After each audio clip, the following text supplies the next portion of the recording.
Rahim, Kad aflaha al-mu'minun. Allahu Akbar. He says until the end of the ayah, he says, Kad aflaha al-mu'minun. He says, indeed, the believers, the mu'mineen are victorious. Kad aflaha al-mu'minun. The believers or the mu'mineen are victorious. Rasulullah looks at him and he says, Aflahu bika ya Ali. If the mu'mineen are successful, then they have become successful through you, ya Ali.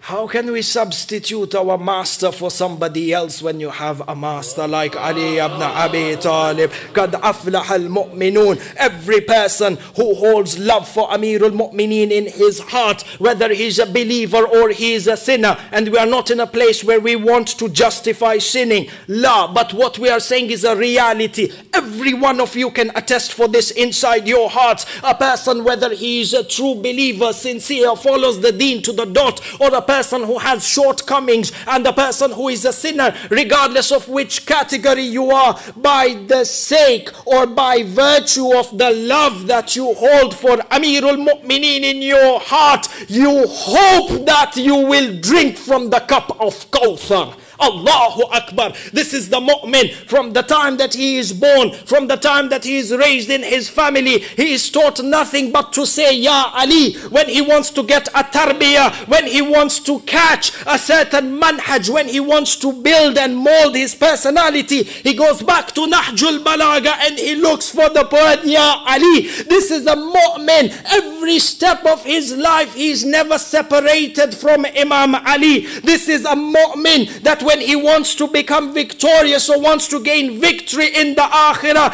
even at the time of death, when the soul is reaching here, he will say Ya Ali. A mu'min is that person when he is raised into the grave and Munkar and Nakir will come to question him, he will say Ya Ali. A mu'min is that person when he is raised from the mahshar and the mountains are crumbling and he is wearing his kafan, he will say Ya Ali. A mu'min is that person when he realizes that his sins have overcome him and there is only one person can save him from the trials and tribulations of Jahannam. That person is Ya Ali. There is only one person under whose flag you can enter into Jannah, and that person is Ali ibn Abi Talib.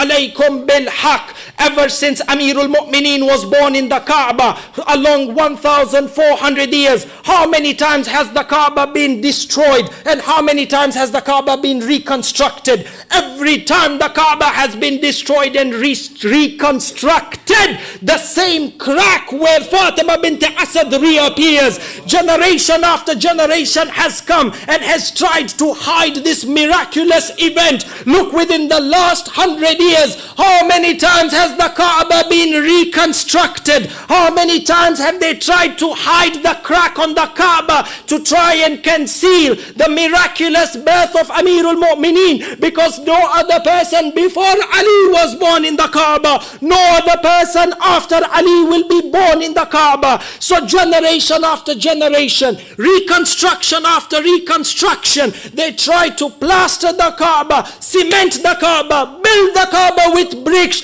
gold plate the Kaaba for all you want, hide the fact as much as you want, but the hand of Allah subhanahu wa ta'ala is there in every age and every generation. Even if the Kaaba was to be built of gold, that crack would appear over there to remind the people that there is only one wasi after Rasulullah, and that is Qaidul Gurr al-Muhajjalin, Imamul Muttaqin, Wasiyu Rasuli Rabbil Alameen, Ali ibn Abi Talib.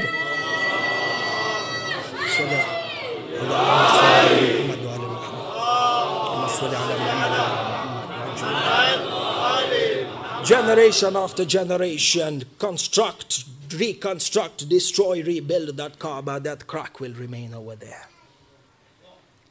This is Waliullah that you are talking about. Allah subhanahu wa ta'ala willed. Not for anybody to confuse because of the tone and the environment that these are emotional statements that are made without any backing. Allah, the person with the most simplest frame of mind, the person, if you were to put people on an intellectual scale from 1 to 10, the person at the lowest level of the intellect, 1, will be able to tell you, just by the fact that Amirul Mu'mineen was born in the Kaaba, he deserves to be the wasi and the wali. Nobody else sharik with Amirul Mu'mineen. Allah subhanahu wa ta'ala willed. This is not a coincidence.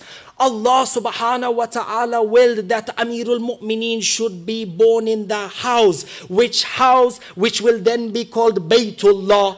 Allah subhanahu wa ta'ala willed that the entire Muslim ummah once in their lifetime will come to perform Hajj and will do tawaf around the house where Ali was born. Allah subhanahu wa ta'ala decided, it is not a coincidence, Allah subhanahu wa ta'ala decided that for the entire Muslim ummah, that if they want their spouses to be halal for them, then they should perform tawaf around the house where Ali ibn Abi Talib was born. It is not a coincidence that Allah subhanahu wa ta'ala decided that 5 times a day, for every day until you are alive, you will perform salat in front of the house where Ali ibn Abi Talib was born. This is not a coincidence. This is to show the people that if you are looking for a qibla, then that qibla from terms of your salat is the Kaaba, but within that qibla there is a greater qibla. That qibla is Ali ibn Abi Talib. If you have a problem with that qibla, then you have a problem with that God who made him a qibla. Find another God and find another Imam and let us live in peace.